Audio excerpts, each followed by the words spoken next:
എടാ മരുമോനെ, നീ ഇവിടെ എന്താലോചിച്ചോണ്ട് നിക്കാണ്? എടാ മുഹൂർത്തം കഴിയാറേ, അവിടെ എല്ലാവരും നിന്നെ കാത്തിരിക്കാ. മുഹൂർത്തം? എന്ത് മുഹൂർത്തം? ആരുടെ മുഹൂർത്തം? ഈ നേരം തന്നെ നീ തമാശ പറയണം. തമാശ പറയുന്നത് നിങ്ങളാ. കാര്യം എന്താണെന്ന് വെച്ചാ പറയും. വല്ലടാ, കല്യാണ സമയത്ത് ശിവാനിയുടെ താലിയെ കെട്ടുള്ളൂ പറഞ്ഞിട്ട് അതെടുക്കാൻ വേണ്ടിയല്ലേ നീ ഇങ്ങോട്ട് വന്നത്? ഇനി താലി എടുക്കുന്ന സമയത്ത് നിനക്ക് തലയ്ക്ക് അടി കിട്ടി ഉള്ള ബോധം കൂടി പോയോ? അങ്കിള്, എന്റെ ക്ഷമ പരീക്ഷിക്കാത്ത കാര്യം എന്താന്ന് വെച്ചാൽ തുറന്നു പറയും. ഞാൻ എന്തിനാ ഈ സമയത്ത് ഇങ്ങനൊരു ഡ്രസ് ഇട്ടിരിക്കുന്നത്? നിങ്ങൾ ആരുടെ മുഹൂർത്തത്തെ കുറിച്ച് പറയുന്നേ? എടാ കള്ള, ഇവിടെ എന്താ നടക്കുന്നത് നിനക്ക് അറിയില്ല അല്ലേ? കൃഷ്ണനെ കല്യാണം കഴിക്കാൻ നീ റെഡിയാണെന്ന് പറഞ്ഞത് നിനക്ക് ഓർമ്മയില്ല? മറന്നുപോയല്ലേ?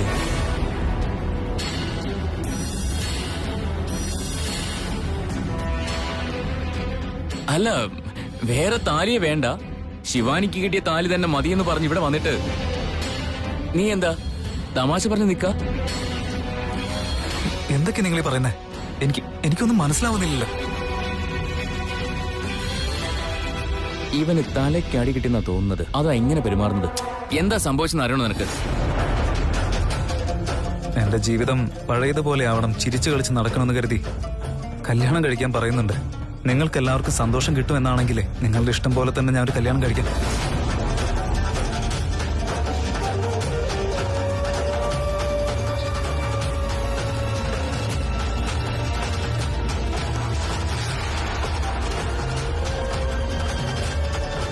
ഇതൊക്കെയാണ് സംഭവിച്ചത്. എടാ കല്യാണം ചെറുക്ക, ഇപ്പൊ നിനക്കല്ല ഓർമ്മ വന്നോ? ഓർമ്മ വരാനായിട്ട് ഞാൻ മറന്നിട്ട് വേണ്ടേ? ശരി, വാ, മുഹൂർത്തം ആവാറായി. വേം വാ. അങ്കിള് പോയിക്കോ, ഞാൻ വന്നോളാം. അല്ലടാ, താഴെ എല്ലാവരും പോയിക്കോളാനല്ല പറഞ്ഞ, ഞാൻ വന്നോളാം. പോവാൻ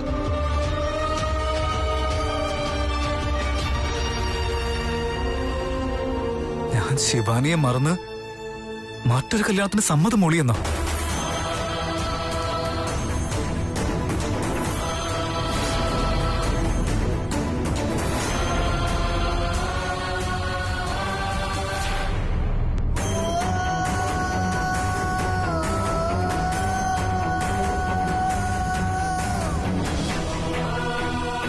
ഇല്ല ശിവാനി, തെറ്റാ പറഞ്ഞ. ഞാൻ തെറ്റാണ് പറഞ്ഞത്.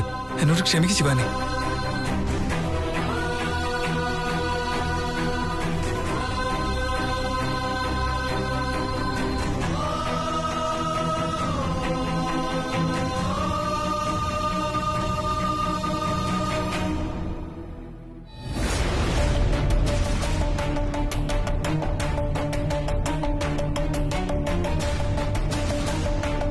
എന്താ ഗോവിന്ദ, അവനെ വിളിച്ചോണ്ട് വരാൻ പറഞ്ഞു പോയിട്ട് നീ എന്താ ഇങ്ങോട്ട് തനിച്ചു വന്നത്? കൊച്ചളിയ, വാടാ വാടാന്ന് പറഞ്ഞ് ഞാൻ വിളിച്ചപ്പോഴേ അവൻ പോന്ന് പറഞ്ഞ് എന്നെ പറഞ്ഞു വിട്ടുന്നേ. അവനെന്താ വരാൻ ഇത്ര താമസം? അവൻ അവിടെ എന്ത് ചെയ്യാ? എന്താ താലി കിട്ടിയില്ലേ? താലി കിട്ടിയളിയാ, പക്ഷെ എന്താണെന്ന് അറിയില്ല. അവൻ എന്തൊക്കെയോ പറഞ്ഞോണ്ടിരിക്കുക. അവൻ പറയുന്നത് കേട്ടാ ഇവിടെ നടക്കുന്ന ചടങ്ങുമായിട്ട് ഒരു ബന്ധമില്ലെന്ന് നമുക്ക് തോന്നുള്ളൂ. കല്യാണം ആർക്കാണെന്ന് വരെ ചോദിച്ചു.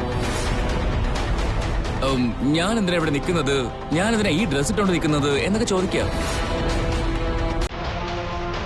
അത് മാത്രമല്ല കൊച്ചളിയ, അവൻ ഈ കല്യാണത്തിന് സമ്മതിച്ചോ എന്നും ചോദിച്ചു. അവസാനം ഞാൻ അവനെല്ലാം പറഞ്ഞു കൊടുത്തപ്പോ ശരി ശരി അമ്മാവൻ താഴേക്ക് പോയിക്കോ, ഞാൻ താഴേക്ക് വന്നോളാന്ന് പറഞ്ഞു എന്നെ പറഞ്ഞു വിട്ടു. എന്നാലും കൊച്ചളിയ, അവന്റെ പെരുമാറ്റം കണ്ടിട്ടേ എനിക്കെന്തോ അവൻ ഇങ്ങോട്ട് വരുന്ന കാര്യത്തില് സംശയമുണ്ട്.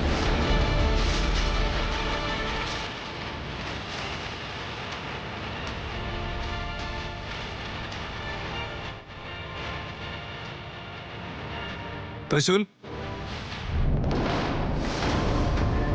തൃശൂൽ, തൃശൂൽ, തൃശൂൽ, മോനെ തൃശൂൽ, തൃശൂൽ.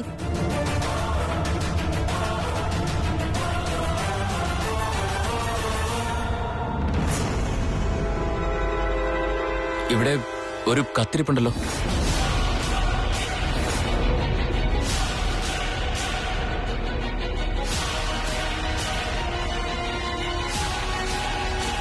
ദയവ് ചെയ്ത് ക്ഷമിക്കൂ. ഈ കല്യാണത്തിന് എനിക്ക് മനസ്സിലാവാത്ത പല കാര്യങ്ങളാലും സമ്മതിച്ചു പോയതാണ് ഞാൻ.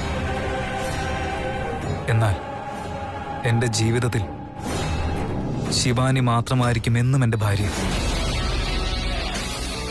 അവൾ ജീവനോടെ ഇല്ലെങ്കിലും അവളാണ് എന്റെ ജീവൻ.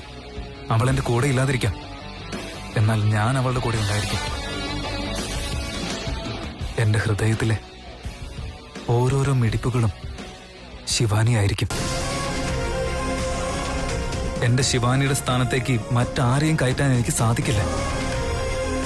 ഞാൻ ഈ ഒരു തീരുമാനത്തിന് സ്വബോധത്തോടെ സമ്മതം മൂളില്ലായിരുന്നു. എന്താണ് സംഭവിച്ചതെന്ന് എനിക്ക് മനസ്സിലാവുന്നില്ല. എന്നോട് ദയവ് ചെയ്ത് ക്ഷമിക്കേ. ഞാൻ ഈ വീട് വിട്ട് ദൂരെ പോവുകയാണ്.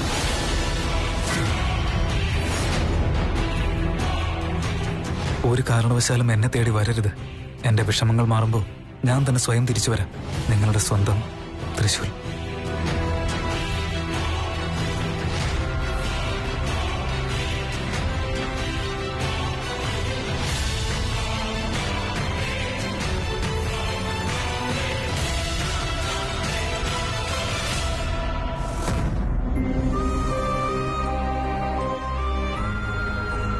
നമ്മുടേത് ആത്മബന്ധമാണ് ശിവാനി, ഒരിക്കലും അവസാനിക്കാത്ത ബന്ധം. നീ എന്റെ കൺമുൻപിൽ ഇല്ലായിരിക്കാം, പക്ഷെ എന്റെ ഹൃദയത്തില് നീ എപ്പോഴും ഉണ്ടായിരിക്കും. ഹൃദയത്തിൽ മാത്രമല്ല തൃശൂൽ, നിന്റെ തൊട്ടടുത്ത് തന്നെ ഞാനുണ്ട്. പക്ഷെ നിനക്ക് എന്നെ കാണാൻ പറ്റുന്നില്ലെന്ന് മാത്രം. നിന്റെ ആത്മാവിന് മോക്ഷം ലഭിക്കണം. നിന്റെ മരണത്തിന് കാരണമായവരെ കൊല്ലണം. അത് മാത്രമാണ് എന്റെ ഇപ്പോഴത്തെ ലക്ഷ്യം. തൃശൂൽ, നീ എന്റെ അസ്ഥി കളയാൻ വരികയാണ് എനിക്ക് മോക്ഷം ലഭിക്കാനായിട്ട്. എന്നാൽ എനിക്ക് മുക്തി ലഭിക്കില്ല തൃശൂൽ. ഈ ലോകത്തിൽ വന്ന കാര്യം പൂർത്തിയാക്കാതെ എന്റെ ആത്മാവിന് എങ്ങനെ മുക്തി ലഭിക്കും? നീ ജീവിച്ചിരിപ്പില്ലെന്നറിഞ്ഞപ്പോ ഞാനും ജീവൻ ഒടുക്കിയേനെ ശിവാനി. ഞാൻ ഒരുപക്ഷെ അങ്ങനെ മരിച്ചാലും നിനക്കും നമ്മുടെ കുഞ്ഞിനും ഒരിക്കലും മോക്ഷം ലഭിക്കില്ലായിരുന്നു. എന്നാലും എന്റെ ജീവിതത്തിന് ന്യായം ലഭിച്ചില്ലല്ലോ തൃശൂൽ. ഞാൻ വന്നത് നിനക്ക് വേണ്ടിയായിരുന്നു. നമ്മൾ നഷ്ടപ്പെടുത്തിയ നാഗമാണിക്യത്തിന് വേണ്ടിയായിരുന്നു. എന്നാൽ ഇപ്പോൾ എന്താ സംഭവിച്ചതെന്ന് നോക്ക്. ഞാൻ ജീവിച്ചതിന് ഒരർത്ഥവും ഇല്ലാതെ ആയിപ്പോയി.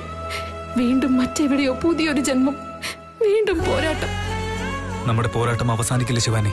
നിന്നെ കൊന്ന എല്ലാവരെയും കൊല്ലുന്നത് വരെ എന്റെ പോരാട്ടം നിൽക്കില്ല. ആദ്യം ഇതൊഴുക്കിയിട്ട് വരട്ടെ.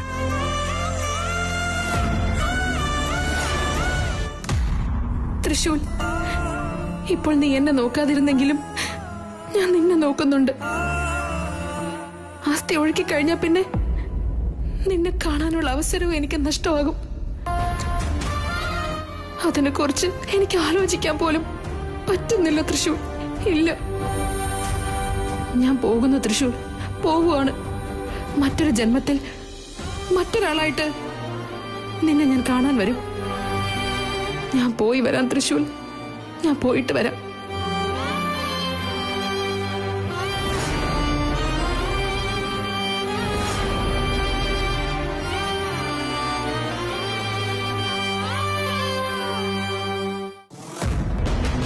എന്തൊക്കെയാ നിങ്ങൾ ഈ പറയുന്നത്?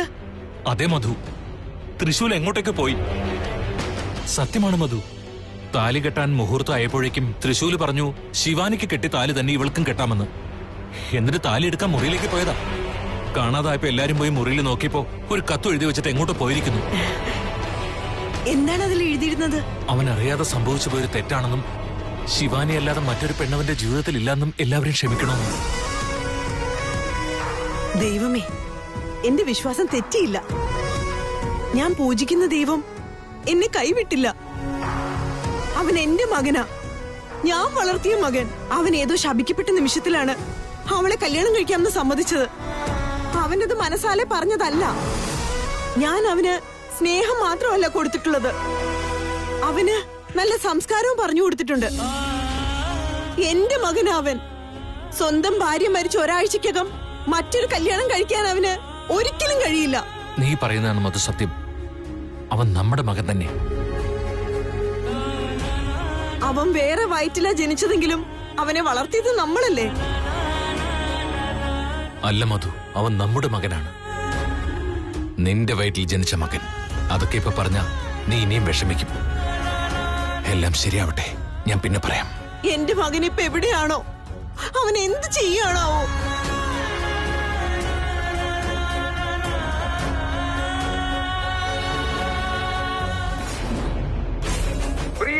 നാട്ടുകാരെ, നിങ്ങളെല്ലാം ആകാംക്ഷയോടെ കാത്തിരിക്കുന്ന രസികരുടെ റാണി, അഭിമാനികളുടെ കൺമണി, എല്ലാവരുടെയും സ്വപ്ന സുന്ദരി മായാമോഹിനി കലാരഞ്ജനി സൗന്ദര്യ അപ്സരസിന്റെ പുതിയ നാടകം സ്വപ്ന സുന്ദരിയുടെ 100ാം ദിവസത്തെ പ്രദർശനത്തിലേക്ക് നിങ്ങളെവരെയും ഹാർദമായി സ്വാഗതം ചെയ്യുകയാണ്. വരുവിൻ വരുവിൻ, വന്ന് കാണുവിൻ, ആസ്വദിക്കുവിൻ. സ്വപ്ന സുന്ദരി നാടകത്തിന്റെ 100ാം പ്രദർശനം കാണുവാൻ നിങ്ങളേവരെയും സഹർഷം സ്വാഗതം ചെയ്യുകയാണ്.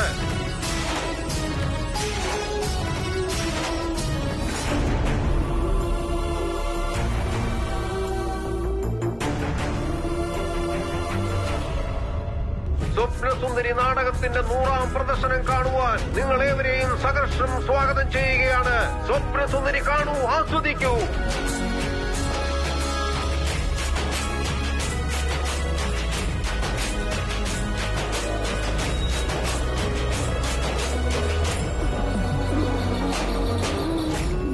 നീ ഇന്ന് നാടകം കാണാൻ പോകുന്നുണ്ടോ? എനിക്ക് എന്തായാലും പോണം. എനിക്ക് എന്റെ ശൈലുവിനെ കാണണം. എന്നാലേ എനിക്ക് ഉറക്കം വരൂ. ഞാനേ ആ സമയത്തിന് വേണ്ടി കാത്തിരിക്കുക. നീ പോകുന്ന സമയത്ത് എന്നെയും കൂടി ഒന്ന് വിളിക്ക, ഞാനും വരാന്നേ. എനിക്കും കാണാമല്ലോ. അവൾ വരുന്നത് വരെ ഞാൻ ഇവിടെ തന്നെ ഇരിക്കും. നീ ഇവിടെ ഇതും കഴിച്ചോണ്ട് ഇങ്ങനെ ഇരുന്നോടാ പോവേ.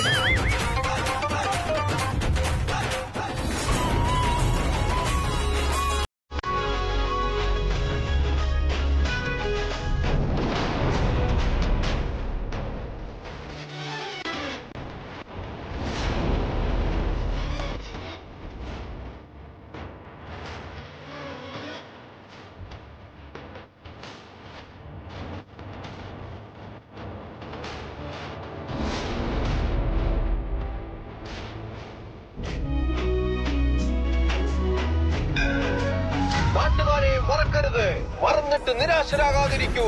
രസികരുടെ റാണി, അഭിമാനികളുടെ കൺമണി, എല്ലാവരുടെയും കണ്ണിലുണ്ണി, മായാമോഹിനി കലാരഞ്ജിനി, നമ്മുടെ സ്വന്തം ശൈലുവിന്റെ നാടകം സ്വപ്ന സുന്ദരി.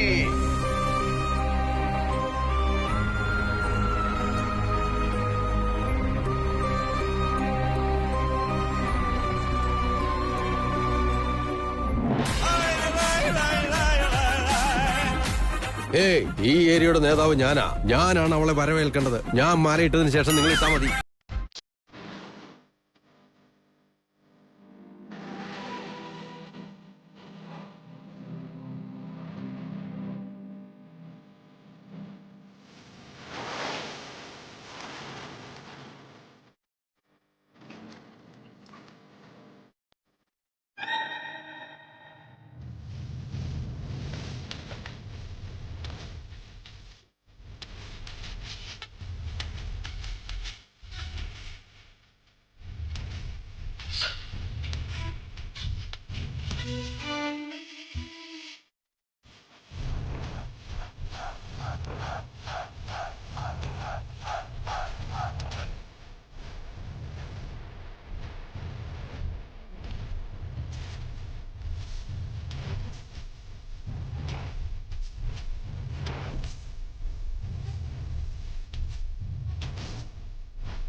കോൾ റിസീവ് ചെയ്യുന്നില്ല. ചേച്ചി ഒന്ന് വിളിച്ചു നോക്ക്. കല്യാണത്തിന് അവൻ തന്നെ സമ്മതിച്ചിട്ടും ഇപ്പൊ ആരോടും പറയാതെ ഇറങ്ങി പോവുകയും ചെയ്തു. ധനഞ്ജയ്, അവൻ പേടിച്ചു പോയതൊന്നും അല്ല മോനെ. ഇനി അവന്റെ ജീവിതത്തിൽ ഒരു പ്രശ്നം ഉണ്ടാവാതിരിക്കാനായിട്ട് അവൻ തന്നെ എടുത്ത തീരുമാനം. എന്നാലും അവൻ ചെയ്തത് തെറ്റ് തന്നെയാ. കല്യാണത്തിന് ഇഷ്ടമല്ലെങ്കിൽ അവൻ ആദ്യമേ പറയണമായിരുന്നു. ഇതിപ്പോ അവൻ തന്നെ സമ്മതിച്ചിട്ട് കല്യാണത്തിന്റെ എല്ലാ ചടങ്ങും ഇവിടം വരെ എത്തിച്ച് ഒരു പെണ്ണിന്റെ മനസ്സിന് ആഗ്രഹം കൊടുത്തില്ലേ? അതും അവള് കല്യാണ മണ്ഡപത്തിൽ വരെ കയറിയിരുന്നില്ലേ? അത് ജീവിതകാലം മുഴുവൻ മറക്കാൻ പറ്റുന്ന ഒരു കാര്യമാണോ ചെയ്തേ?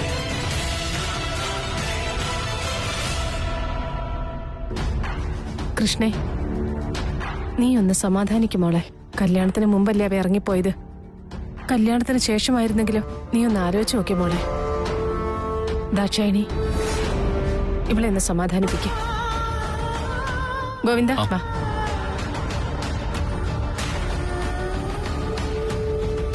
അറ്റ്ലീസ്റ്റ് എന്നോടെങ്കിലും ഒന്ന് പറയാമായിരുന്നു. എന്ത് ചെയ്യാനാ മോളെ, അവൻ നിന്നെ കല്യാണം കഴിക്കാന്ന് സമ്മതിച്ചത് തന്നെ വലിയ കാര്യമാണ്. അവന്റെ മനസ്സിലും സ്വപ്നത്തിലും എല്ലായിടത്തും ഉള്ളത് ശിവാനി മാത്രം. അവൻ അവനെ തന്നെ മറക്കുമായിരിക്കും, എന്നാൽ ശിവാനിയെ മറക്കാൻ ഒരു സാധ്യതയില്ല. പിന്നെ എന്തിനാണമ്മേ കല്യാണത്തിന് അവൻ സമ്മതിച്ചത്? ചേടാ, അതിനുത്തരവല്ലേ അവൻ എഴുതി വെച്ചിട്ട് പോയത്. ചെയ്തത് തെറ്റാണെന്ന് അവന് മനസ്സിലായതുകൊണ്ടല്ലേ ഇങ്ങനെയൊക്കെ സംഭവിച്ചത്. നോക്ക്, ദൈവം ശിവാനിയെ തൃശൂലിനും തൃശൂലിനെ ശിവാനിക്കും വേണ്ടി എഴുതി വെച്ചിരിക്കുകയാണ്. ശിവാനി ഉണ്ടെങ്കിലും ശരി, ഇല്ലെങ്കിലും ശരി, തൃശൂലിന് ഞങ്ങളുടെ ശിവാനി തന്നെയാണ് പ്രാണൻ. ആ, ശിവാനി തന്നെയാണ് പ്രാണൻ.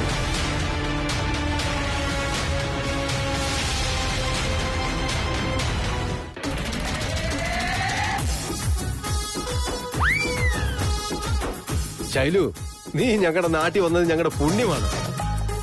ഞാൻ എത്ര നാളായിട്ട് കാത്തിരിക്കുകയാണെന്നറിയോ? ഞാനും അതെ.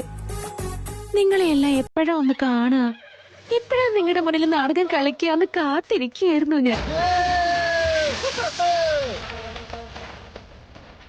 നിങ്ങൾക്കെല്ലാം ഈ ശൈലുവിനെ കാണുന്നതും സംസാരിക്കുന്നതും ഒക്കെയാണ് ക്രേസ്. എന്നാൽ എനിക്ക് നിങ്ങളുടെ മുന്നിൽ നാടകം കളിച്ച് നിങ്ങളെല്ലാം രസിപ്പിക്കുന്നതാണ് ക്രേസ്. നിങ്ങളുടെ എല്ലാവരുടെയും സ്നേഹത്തിന് ഈ ശൈലുവിന്റെ 1000 നന്ദി. ഈ ശൈലു എന്ന് പറഞ്ഞ സ്റ്റൈലാണ്, സ്റ്റൈൽ എന്ന് പറഞ്ഞ ശൈലുവാണ്.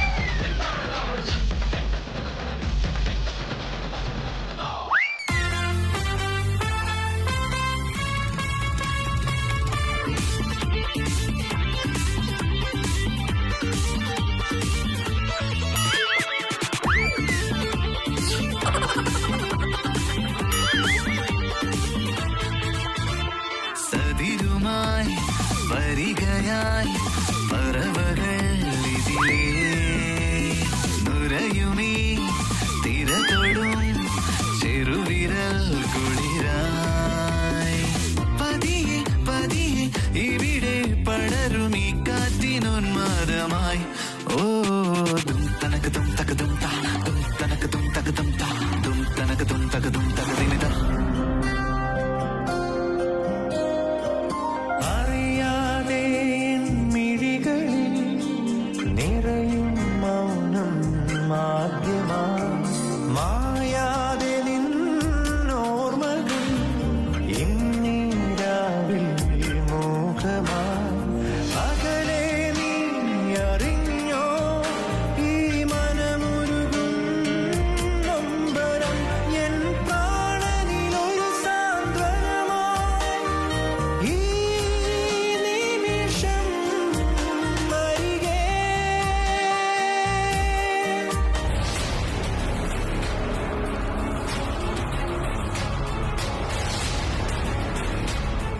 എന്താ നിന്റെ മകന് പറ്റിയേ? കല്യാണം വേണ്ടെന്ന് വെച്ച് ആരോടും പറയാതെ പോയതെന്തിനാ? അതിനുത്തരം പറയേണ്ടത് നിങ്ങൾ രണ്ടുപേരുമാണ്. കാരണം എന്താന്ന് വെച്ചാ, അവനെ ഈ കല്യാണത്തിലേക്ക് കൊണ്ടെത്തിച്ചതും നിങ്ങൾ തന്നെയാണ്. ഞങ്ങൾ സമ്മോഹിനി പ്രയോഗത്തിലൂടെ അവനെ ഞങ്ങളുടെ വാക്കുകൾ കേൾക്കുന്ന രീതിയിൽ മനം മാറ്റിയതായിരുന്നുവല്ലോ. ഇനിയിപ്പോ എന്താ ചെയ്യാ? വന്നു ചേർന്ന എടാ ഗോവിന്ദ, എന്താ കുഞ്ഞളിയാ? ഇങ്ങോട്ട് വന്നേ.